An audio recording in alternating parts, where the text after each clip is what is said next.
এটা হচ্ছে ভারতের নির্বাচন কমিশনের যে এসআইআর ফর্ম, সেই ফর্মটি। চলুন এই ফর্মটি কিভাবে পূরণ করতে হবে দেখে নেওয়া যাক। প্রথমে রয়েছে যে নির্বাচক, সেই তার জন্ম তারিখটা এখানে লিখতে হবে। জন্ম তারিখ এখানে লিখতে হবে, জন্ম তারিখ। তারপরে তার আধার নাম্বারটা দিতে হবে।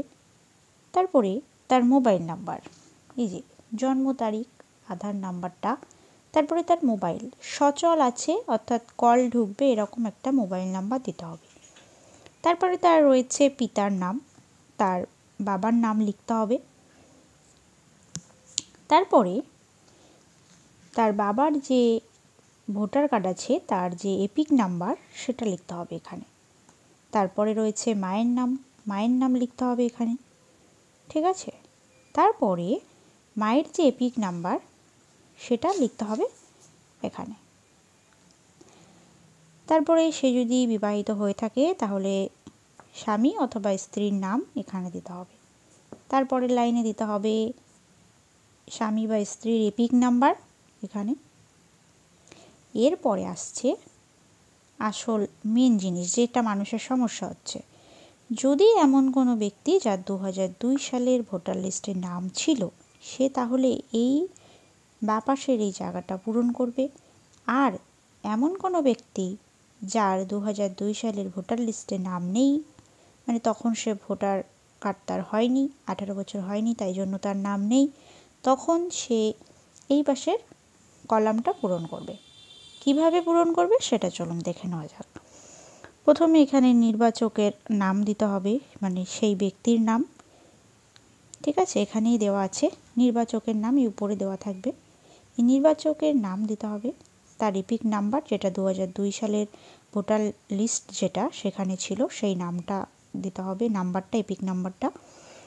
তার পাশেই ওই 2002 সালের ভোটার লিস্টের তার নামের পাশেই তার যে আত্মীয়ের নাম, তার বাবা হোক, মা হোক, ঠাকুমা হোক, দাদু হোক, তার যে কোনো একজন যার নাম ভোটার লিস্টে ছিল তার নামটা এখানে দিতে হবে। এবার এই আত্মীয়ের সঙ্গে তার যে নির্বাচকের যে সম্পর্ক, ধরুন এই নির্বাচক যে তার বাবার নাম এখানে দিল, তাহলে এখানে সম্পর্কের ক্ষেত্রে লিখতে হবে বাবা, ঠিক আছে, বা পিতা। তারপরে লিখতে হবে জেলা, রাজ্যের নাম, বিধানসভা ক্ষেত্রের নাম। বিধানসভা ক্ষেত্রের নামটা কোথায় পাবেন? এটা 2002 সালের যে ভোটার লিস্ট, সেই লিস্টটা বের করলেই দেখবেন লেখা রয়েছে বিধানসভা ক্ষেত্রের নাম, সেটা দেবেন। বিধানসভা ক্ষেত্রের নাম্বারটা এখানে দেবেন এই বক্সে।